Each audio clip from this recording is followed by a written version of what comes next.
Atlas just proved it has a destination. And we're not it. The math revealed something NASA didn't tell you. Someone ran the numbers on Atlas's trajectory to Jupiter and found something that shouldn't be possible. A coincidence so precise, it stops being a coincidence. Let me show you what they found. March 16th, 2026, Atlas will pass Jupiter at exactly 53.445 million kilometers. That number means nothing to you right now, but here's what makes it terrifying. Jupiter has a zone around it, a sphere of gravitational control. Inside this zone, Jupiter's gravity dominates. The sun can't rip things away. It's the perfect spot to park satellites, to deploy probes, to drop something that needs to orbit stably without constant fuel burns. Scientists call it the Hill radius. And on March 16, 2026, Jupiter's Hill radius will be exactly 53.502 million kilometers. You see the problem? Atlas is arriving at 53.445 million kilometers. Jupiter's stable orbit zone is 53.502 million kilometers. The difference is 0.057 million kilometers. That's a match within measurement error, 1 part in 1,000. Across Jupiter's entire orbit, this is a 1 in 26,000 coincidence. They're hitting the bullseye. Now here's where it gets worse.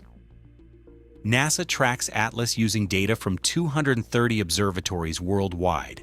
They calculate where it's going based on its trajectory. And those calculations include something critical: the non-gravitational acceleration, the thrust we measured at perihelion. That acceleration changed Atlas's path. It shifted the closest approach to Jupiter by about 0.1 million kilometers.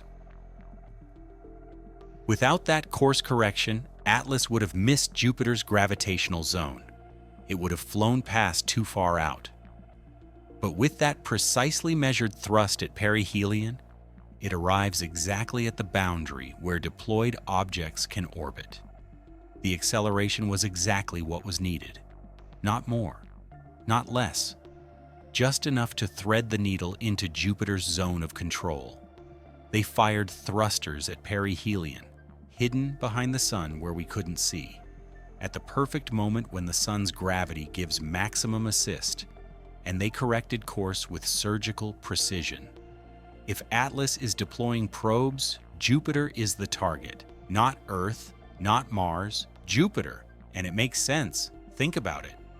A civilization billions of years ago looking at our solar system, what would they see? Jupiter. Massive. Obvious. Visible across light years. The gravitational anchor of the inner system. Earth, a blue dot. Bacteria. Maybe some algae if they launched late. Nothing interesting. Jupiter has been here for 4.5 billion years. We showed up a few million years ago. They weren't coming for us. We weren't even here when they launched. This explains everything we've been seeing. Those jets pointing in multiple directions. The X pattern stretching 1 million kilometers. The objects potentially leaving Atlas. All of it fits deployment. At Jupiter.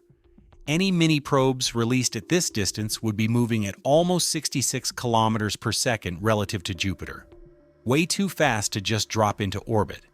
But if they have their own engines, they only need to cancel about 2 kilometers per second to establish stable orbits. That's doable. That's exactly the kind of independent propulsion we've been seeing evidence for in those perpendicular jets. The math lines up. The capabilities match. The target makes sense.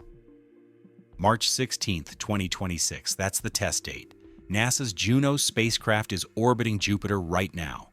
It can detect new satellites, objects we didn't send.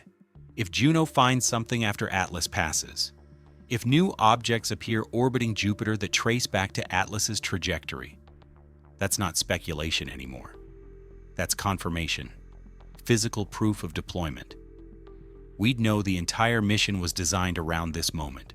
Precision navigation across light years, course correction at perihelion, arrival at Jupiter's gravitational boundary, deployment of probes into stable orbits.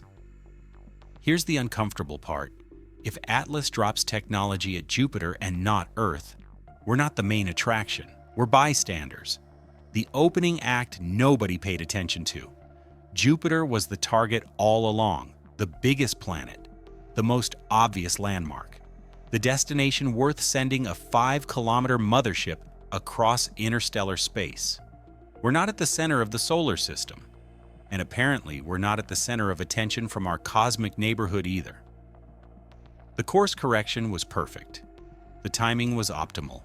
The arrival distance matches Jupiter's deployment zone to within measurement precision, 1 in 26,000 odds, executed while hidden from view, at the exact moment for maximum efficiency, March 16th, 2026, Jupiter. We'll know if we were the target or just something Atlas flew past on the way to what really mattered. If Juno finds something we didn't send, everything changes.